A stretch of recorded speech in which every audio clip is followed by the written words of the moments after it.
வாமா அம்மா கிட்ட போகலாம் என பல பேர் போராடி குட்டி யானைய தாயோட சேர்க்கும் முயற்சியில ஈடுபட்டு இருந்திருக்காங்க. பாக்கு தோப்புல சுற்றி திரிந்த யானை குட்டிய பிடிக்க முயற்சி செய்யும் காட்சிகள் இணையத்துல வெளியாகி இருக்கு. மருதமலை வனப்பகுதியில ஒரு தாய் யானை உடல்நிலை சரியில்லாம எழுந்து நிக்க கூட முடியாம கஷ்டப்பட்டு இருந்த நிலைமையில வனத்துறையினர்களும் மருத்துவர்களும் தாய் யானைக்கு தண்ணீர் பழங்கள்லாம் கொடுத்து மருந்தும் வழங்கி பரிவோட கவனிச்சுக்கிட்டாங்க. குட்டி யானை தாய்க்கு என்ன ஆச்சுன்னு தெரியாம பக்கத்திலேயே பரிதவிப்போடு நின்ற காட்சிகளும் இணையத்துல வெளியாச்சு. உடல்ல முன்னேற்றம் தெரிஞ்சதுக்கு அப்புறமா தாய் யானை கிரேன் மூலமா நிக்க வைக்கப்பட்டுச்சு. குட்டி யானை தாய்கிட்டேந்து பிரிந்து சென்றதா சொல்லப்பட்டுச்சு. தாயையும் குட்டியையும் சேர்க்கும் பணியில வனத்துறையினர் தீவிரமா ஈடுபட்டிருந்தாங்க. இந்த நிலைமையில தான் கோவை மாவட்டம் குப்பேபாளையம் பகுதியில தனியார் பாக்கு தோப்புல தாயை பிரிந்து குட்டி யானை சுற்றி திரிந்ததா சொல்லப்படுது.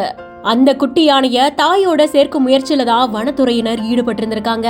இந்த செய்தி குறித்த உங்களுடைய கருத்துக்களை கமெண்ட் செக்ஷன்ல பதிவு செய்யுங்க. மேலும் செய்திகளுக்கு பிஹைண்ட் நோட்ஸை ஃபாலோ பண்ணிக்கோங்க.